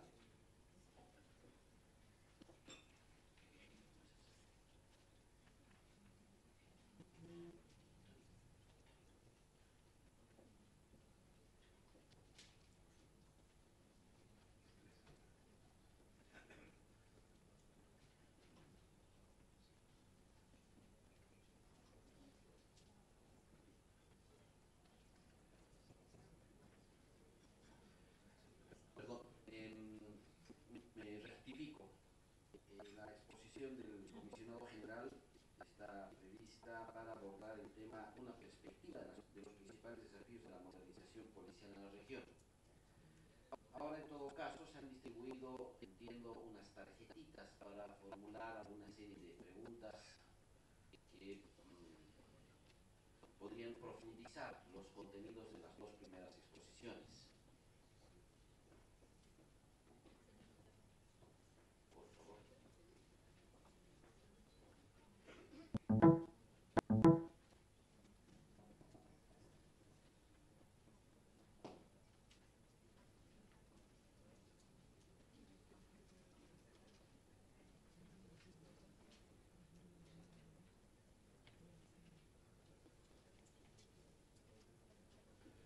En todo caso, mientras están distribuyendo las tarjetitas, dejemos abierta la posibilidad de levantar la mano y formular la pregunta.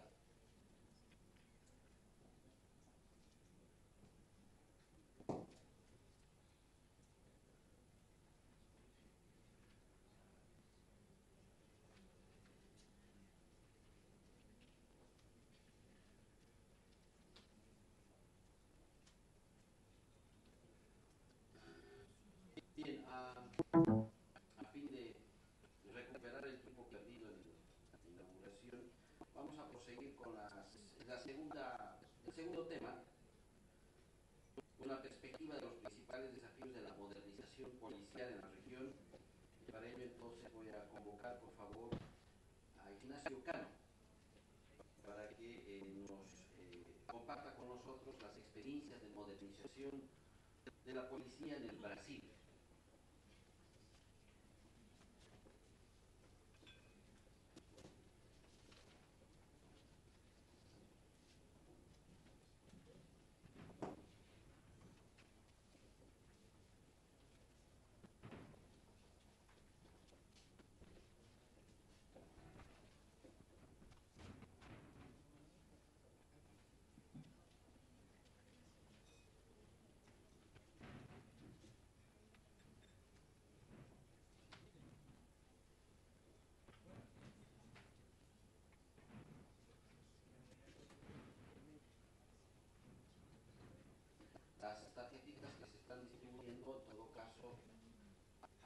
final de las dos exposiciones se realizarán las preguntas respectivas para completar los contenidos de las exposiciones.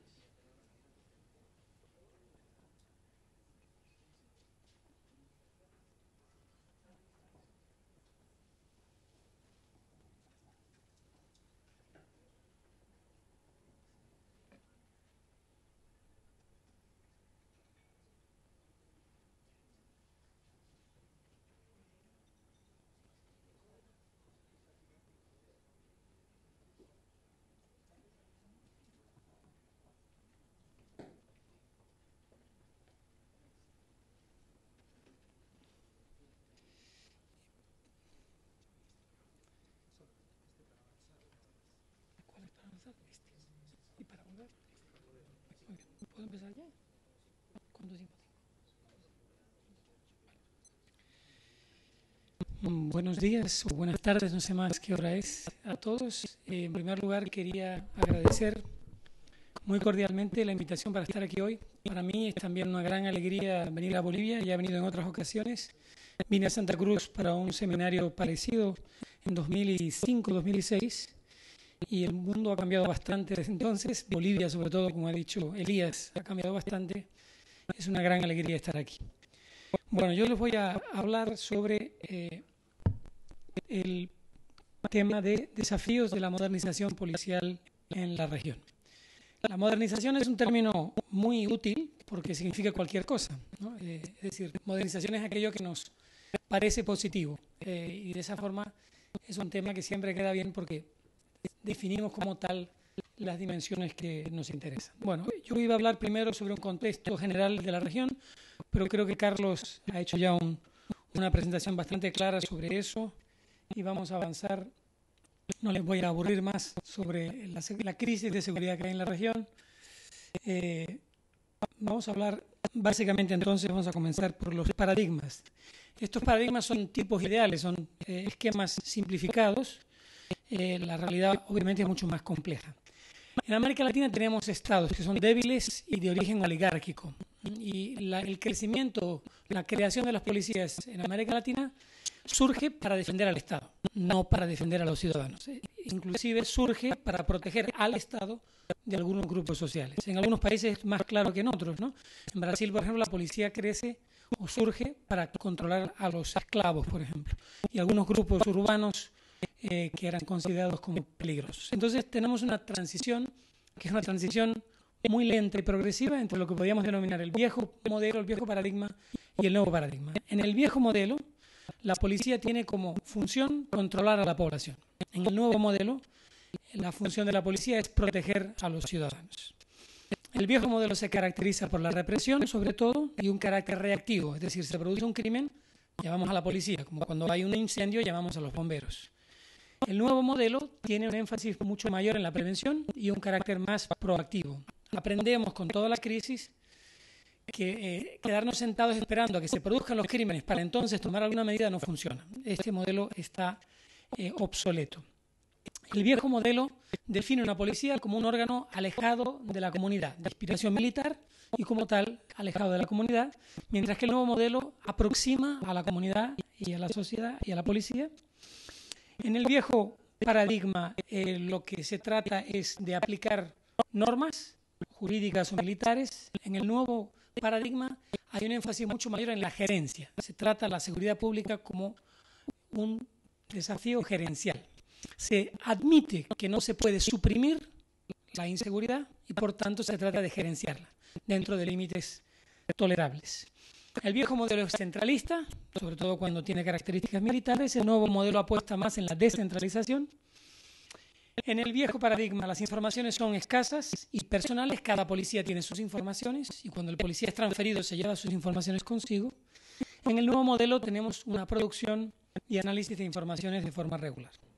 Entonces estamos en transición y lo estaremos durante mucho tiempo. Diferentes países están en momentos diferentes de este proceso, pero esto solo para simplificar las características de dónde venimos y hacia dónde queremos ir. ¿Qué fuerzas impulsan este cambio? Por un lado, la percepción creciente de inseguridad, de la que Carlos también nos habló, que se produce tanto en países con altas tasas de incidencia criminal, como pueden ser Colombia, Venezuela, Brasil, como también en países con baja incidencia criminal, como pueden ser Costa Rica o Chile. Hay una crisis de la legitimidad policial asociada a actos de corrupción o a actos de violencia policial. Y también, por otro lado, hay una reducción, un énfasis en la eficiencia y en la reducción de costos del aparato del Estado, lo que también tiene un impacto en esta idea del refuerzo de la gerencia. Al mismo tiempo, obviamente, hay fuertes resistencias institucionales y culturales a estos cambios que estamos ejemplificando. Hay una agenda de la modernización y otra agenda de la democratización. Dentro de la agenda de la modernización tenemos inversión en tecnología, el GPS, georreferenciamiento, armamento no letal, etc. Hay también un énfasis muy grande en producción y análisis de informaciones criminales. La policía cada vez más se convierte en un grupo de analistas y la información es crucial. Me acuerdo que los primeros debates hace 15 años en Brasil, algunos de los jefes policiales más conservadores me decían, llevaban incluso una R15 al debate en la televisión y decían, ¿usted cree que la criminalidad se combate con números? Decían, la criminalidad se combate con esto. Y agitaban un fusil ametrallador. Bueno, ese tipo de situación hoy, 15 años después, es imposible. Y todo policía sabe que la información es central para su labor. Hay un énfasis también en la formación del capital humano, la formación de los propios policías. Paralelamente tenemos una agenda de la democratización que tiene que ver con control externo de las instituciones policiales, con transparencia y con políticas de derechos humanos. Yo creo que nadie más que los policías ha estudiado derechos humanos en América Latina en los últimos 10 años. Todas las policías, todas las academias tienen enseñanzas de derechos humanos, no siempre de manera muy positiva, porque desgraciadamente lo que les enseñamos en muchos lugares es aprenda a ser policía y cuando ya más o menos sabe usted, ahora le vamos a poner unos límites, unos obstáculos a su labor que vienen por parte de estos señores que defienden los derechos humanos. Con lo cual, el policía aprende que derechos humanos es un obstáculo a su labor. Contra eso, lo que tenemos que enseñar a los policías es que derechos humanos es el objetivo de la función policial, no es un obstáculo a su labor. Y tenemos que enseñarle derechos humanos no como una disciplina independiente, podemos también hacer eso, pero sobre todo como algo que impregna el día a día de la actividad policial. Hay algunos manuales interesantes, uno desarrollado por la Cruz Roja, se llama Servir y Proteger, en que el policía aprende a revistar una persona, aprende a cómo aplicar, en fin, desde no sé cómo se llaman los términos acá, pero la porra, en fin, el bastón, las esposas, todo desde un punto de vista de los derechos humanos. Es mucho más efectivo eso que enseñarle al policía la Convención Internacional. Las dos agendas se refuerzan mutuamente. Y pongo el ejemplo del armamento no letal. Cuando compramos un taser para la policía, no sé si conocen, o una granada de efecto moral, o un spray, lo que compramos es tecnología que es como un juguete para el policía, que es una cosa muy atractiva, y al mismo tiempo le estamos dando la oportunidad al policía que use un nivel menor de fuerza, que haya todo un proyecto de minimización del uso de la fuerza. Entonces las dos agendas en general se suelen reforzar, como pasa también en los ejércitos. Muchos ejércitos que tenían una tradición antidemocrática fueron, entre comillas, convencidos a tener una posición más democrática a través de la compra de tecnología, en fin, inversión que ayudó al cambio de mentalidades. Bueno, entonces voy a brevemente hablarles de un conjunto de desafíos que tienen por delante hoy las fuerzas policiales en América Latina. En primer lugar, la doctrina, ya he expuesto anteriormente, tenemos la doctrina de la protección versus la doctrina del control.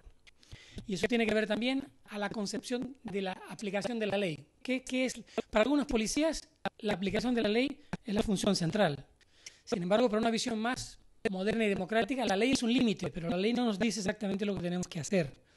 En un congreso en el norte de Brasil, un compañero argentino contó un caso en Buenos Aires donde se difundió que se venderían entradas para un concierto de los Rolling Stones y fue todo el mundo a comprar entradas en ese shopping. No había entradas para ver a los Rolling Stones, se produjo una gran confusión, rotura de cristales, robos en algunos establecimientos. Llegó la policía y el jefe de policía pensó, bueno, si yo intento arrestar a los que están robando los establecimientos, voy a provocar una estampida humana que puede tener consecuencias trágicas. Entonces, ¿qué la policía hizo? Empujó a la gente para que todo el mundo saliera del shopping para evitar una desgracia y se olvidó por el momento, por lo menos, de cualquier delito contra la propiedad. La respuesta de los policías brasileños que estaban presentes es, entonces la policía argentina no le preocupa que se quiebre la ley. y además parece que está orgullosa de ello, ¿no? Es un ejemplo para visualizar cómo a veces la ciega aplicación de la ley provocaría consecuencias mucho más negativas para la sociedad que un enfoque que denominaríamos de protección de los derechos de las personas. Otro tema central para la policía, un desafío central, es el tema de la gobernabilidad, gobernabilidad civil. Marcelo Saín, que es un compañero argentino, pone mucho énfasis en esa cuestión. Nosotros tenemos cuerpos policiales, muchos de ellos de características militares, que tienen un amplio histórico de asociación con las dictaduras, y por lo tanto esa gobernabilidad civil en muchos países todavía es un desafío. La policía quiere ser autónoma de la política y en buena parte tiene razón, es decir, no podemos admitir, como pasa en muchos lugares, que la policía acaba sirviendo a intereses políticos de un partido o del alcalde. A nivel local muchas veces la política es instrumentalizada, la policía, por parte de los poderes políticos. Eso tiene que ser evitado. Pero por otro lado, la policía no puede tener autonomía en relación al poder ejecutivo. La policía es un órgano del ejecutivo y tiene que responder evidentemente a ese control. Ese es un dilema complicado. Necesitamos un equilibrio.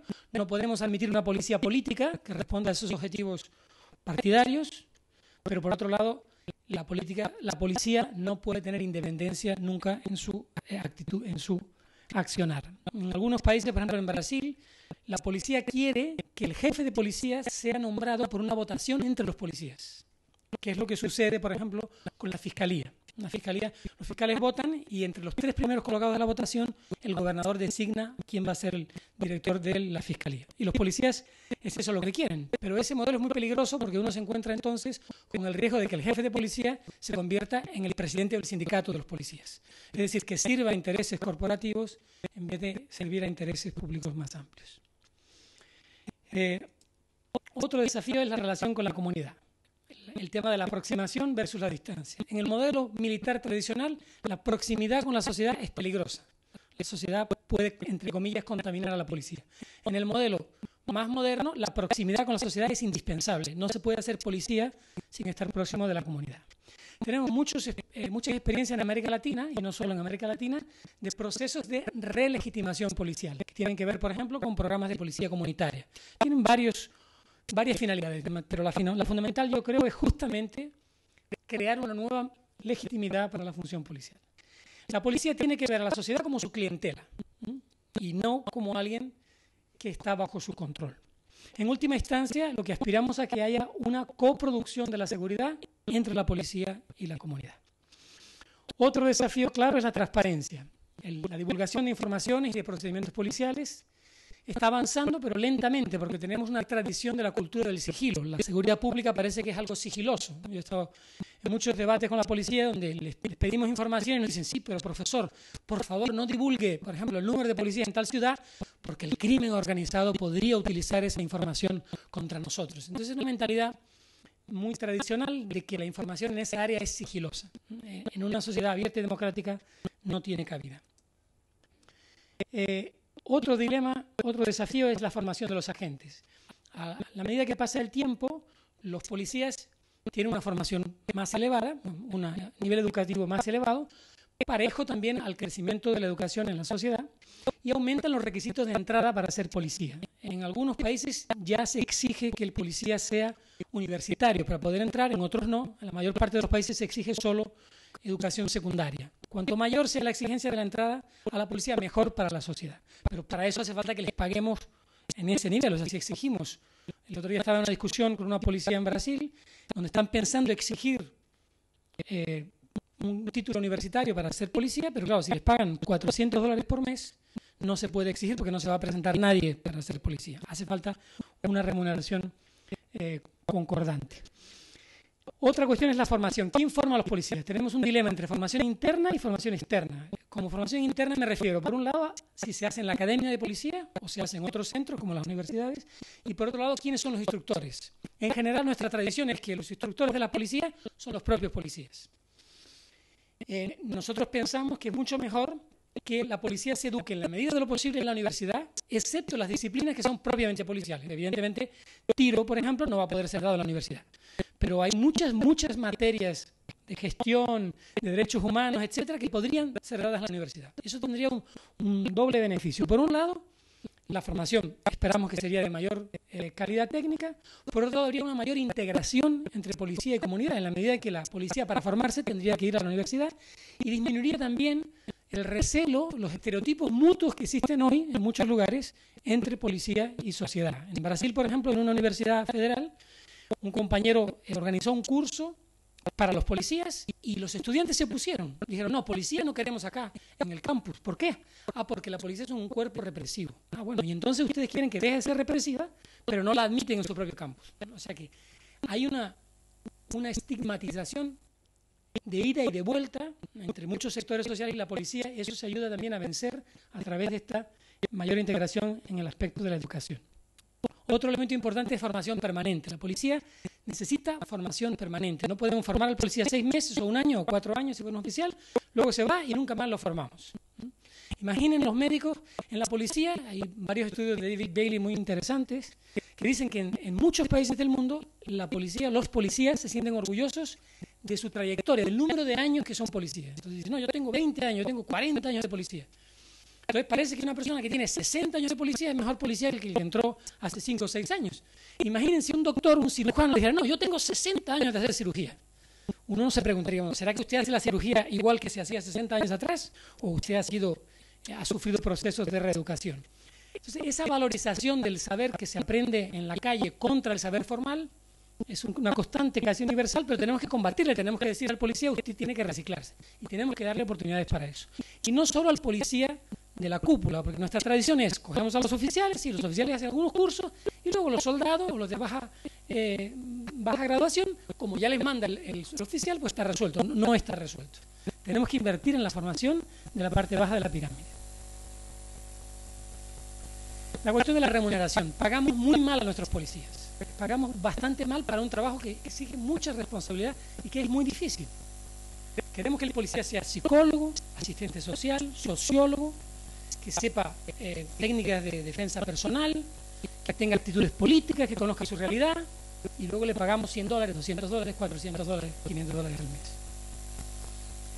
En consecuencia, como causa y en consecuencia de eso, el estatus del policía es muy bajo en nuestra sociedad. Si vamos a Canadá o a Inglaterra, si le pregunta a un niño a otro qué es tu papá, el niño dice mi papá es policía, lo respetan bastante, wow, su papá es policía, casi como si fuera médico o abogado. En nuestras sociedades, si su papá es policía, el niño no está demasiado orgulloso de eso, porque ser policía, sobre todo si no es oficial, es una profesión de estatus bajo. Necesitamos que los policías se dediquen exclusivamente a la seguridad pública. En Brasil, los policías trabajan 1 día en la seguridad pública y 2 o 3 en la seguridad privada. De manera que son policías porque eso les da acceso al arma y les da acceso al título de policía y con eso son contratados en la seguridad privada. O sea que estamos subvencionando la seguridad privada a través de la seguridad pública. Eso tendría que acabarse, pero para que eso se acabe tenemos que pagarle un salario que le permita dedicarse exclusivamente a la seguridad pública. Las diferencias salariales dentro de las instituciones. Como nuestro modelo es de origen militar y con 2 escalones muy marcados, oficiales y el resto de la institución, las diferencias salariales son muy elevadas. Lo que es recomendado es que el jefe de policía no gane más de 4 veces lo que gana el policía de la base. En nuestras realidades las diferencias son muy superiores en muchas corporaciones. Tenemos que mejorar sus salarios, pero vincular esa mejora salarial a formación y a objetivos. O sea, le vamos a pagar más, pero usted tiene que estudiar, tiene que aprender y tiene que cumplir objetivos. Aquí hay una paradoja en América Latina que es la siguiente. Todos los gobernantes quieren expandir a la policía. Acabo de oír también acá en Bolivia, en todos los países que uno va, todos los gobernantes le dicen a la sociedad, vamos a contratar más policía. Está bien, pero ¿cómo podemos pagar mejor si automáticamente y simultáneamente estamos expandiendo el contingente policial? Es muy difícil. O sea, a veces nosotros decimos provocativamente que queremos menos policías, que sean mejor pagados, mejor remunerados, mejor entrenados, y que se dediquen exclusivamente a la seguridad pública. El tema de la valorización policial, que pasa por los salarios también, pasa por la formación, pasa por atención psicosocial. El policía es un trabajo de alto estrés. Muchos policías en Brasil, con seguridad, que son adictos a drogas, que tienen problemas de estrés, problemas domésticos, que tienen problemas de violencia doméstica. Pero como son policías, ni siquiera pueden confesar que tienen esos problemas. Necesitamos ayudar a esos agentes y darles un apoyo psicosocial. En una propuesta reciente que estamos haciendo y que nos hemos inspirado en otras legislaciones, el Código Disciplinar castiga a quien no denuncia transgresiones de otros policías con la salvedad de los equipos de apoyo psicosocial para que pueda haber esa posibilidad de que el policía busque un apoyo sin ser castigado por ello. Necesitamos que los policías también puedan articular y expresar sus demandas y sus reivindicaciones. En el modelo militar, los policías no pueden asociarse, no pueden sindicalizarse, no pueden expresar sus demandas y explota en forma de motín. En Brasil tuvimos motines muy serios en el 98, que fueron fruto justamente de las dificultades que tienen los policías para organizarse y expresar sus reivindicaciones. Necesitamos garantizar a los policías el libre derecho de expresión y participación en la formulación de las políticas. El modelo de policía que surge de los reglamentos disciplinares es un señor que obedece ciegamente, no piensa, no dice nada, solo ejecuta las órdenes que se le dan. Y luego queremos que ese señor desarrolle programas de policía comunitaria. Un señor que es tratado de forma jerárquica, arbitraria a veces dentro de los cuarteles, pero luego queremos que fuera de los cuarteles él sea un mentor de la democracia. Hicimos un estudio, después les voy a contar, este año sobre reglamentos disciplinares y las conclusiones son bastante dramáticas. Después les voy a contar. Sobre control interno. Necesitamos fortalecer los departamentos de asuntos internos, no sé cómo se llaman acá en Bolivia, los departamentos que investigan desvíos cometidos por policías. Para eso necesitamos pagarles muy bien a esos policías, porque queremos atraer a los mejores policías para estos departamentos. Porque investigar crímenes cometidos por policías es muy difícil. Tenemos que darle formación específica, un número suficiente de policías. Esos departamentos de asuntos internos tienen que ser independientes de la jefatura de policía, porque si viene una acusación contra el jefe de policía, tienen que poder investigarla. En nuestra realidad hemos tenido casos trágicos en Río de Janeiro en los años, hace como 8 años, el jefe de la policía de Río era el jefe del crimen organizado de la zona oeste de la ciudad. Entonces le llegó una denuncia contra el jefe de la policía al corregidor, que es el jefe de asuntos internos, y claro, como es su jefe jerárquico, se la remitió y le dijo: señor jefe de policía, tengo aquí una denuncia contra usted, si quiere por favor investíguese a usted mismo o cómo hacemos con esta denuncia, ¿no? Los departamentos de asuntos internos tienen que tener una actitud proactiva y no solo reactiva. Llegó una denuncia, voy a investigar. Bueno, si resulta que hay un policía que llega a la comisaría conduciendo un Ferrari que cuesta $500,000 y el policía tiene un salario de $500 por mes, pues no hay que ser Sherlock Holmes para adivinar que alguna cosa está pasando ahí. Entonces, en vez de esperar que llegue la denuncia, necesitamos que los departamentos de asuntos internos tengan una actitud mucho más proactiva, que investiguen los patrimonios, por ejemplo, de los agentes. Necesitamos que también tengan canales de recepción de denuncias anónimas, para que puedan llevar a la información que pueda esclarecer esos hechos. El control interno tiene que ser pensado no solo como una represión a los abusos o los delitos, sino también como control de calidad. O sea, el control interno no tiene solo que castigar a los que se desvían, tiene que educar, tiene que decir: mire usted, estas metas no están siendo cumplidas, tiene que tener una actitud de control de calidad. Al mismo tiempo tenemos que respetar el derecho de defensa de los policías acusados. En las investigaciones que hacemos, los policías nos dicen: si uno es oficial, entonces tiene derecho de defensa. Pero si uno es un soldado, el derecho de defensa no existe. Somos castigados de forma arbitraria y sumaria. De hecho, muchas legislaciones disciplinares contienen tipos de procedimientos que son diferentes para los oficiales y para el resto de la tropa. No hay ninguna razón para que sea así. Y el control interno tiene que articularse con el control externo.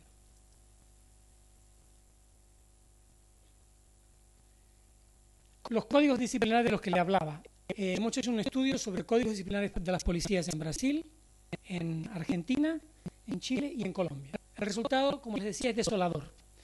Muchos de los códigos disciplinarios vigentes hoy en día en las policías latinoamericanas son inconstitucionales, antidemocráticos, fueron promulgados durante las dictaduras. Por ejemplo, mantienen la obediencia debida en cualquier caso. Es decir, el policía en muchos países tiene que obedecer órdenes ilegales. Privilegian la jerarquía y la disciplina por encima de la relación con la sociedad. Es decir, desobedecer al superior o tratarlo de manera poco respetuosa es una falta muy grave. Pegarle a un ciudadano es una falta leve. Se preocupa mucho más con la imagen institucional, con el honor de la corporación, que con la protección de la sociedad. Los derechos de los policías están restringidos. Los policías no pueden ni hablar de seguridad, porque pueden ser castigados. Imagínense un médico que no puede hablar de salud, o un profesor que no puede hablar de educación. Pues en muchos de nuestros países el policía no puede hablar públicamente de seguridad. la vida privada de la gente está regulada por la corporación. Entonces, por ejemplo, en muchos países, para casarse, el policía tiene que pedir permiso. Y si a la corporación le parece bien la señora que él o el señor que él o ella ha elegido, pues se lo autorizan, pero si no les parece, pues no se puede casar. Ese es un caso extremo. Pero, por ejemplo, emborracharse es una transgresión disciplinar, mentir es una transgresión disciplinar, generar deudas. Según ese código disciplinar, buena parte de los países de Europa tendrían que ser castigados por las deudas que han generado en los últimos años, ¿no? Imagínense una persona que no puede mentir nunca, no puede emborracharse nunca, no puede tener deudas nunca. Se trata de una figura ideal que no existe y que deja a los policías en una situación de indefensión, porque el superior los puede castigar a cualquier momento, porque nadie llega a ese nivel del superhéroe moral que está colocado en el reglamento disciplinar. Incorporan visiones conservadoras de la sociedad. Por ejemplo, un policía puede ser castigado si ofende la moral y las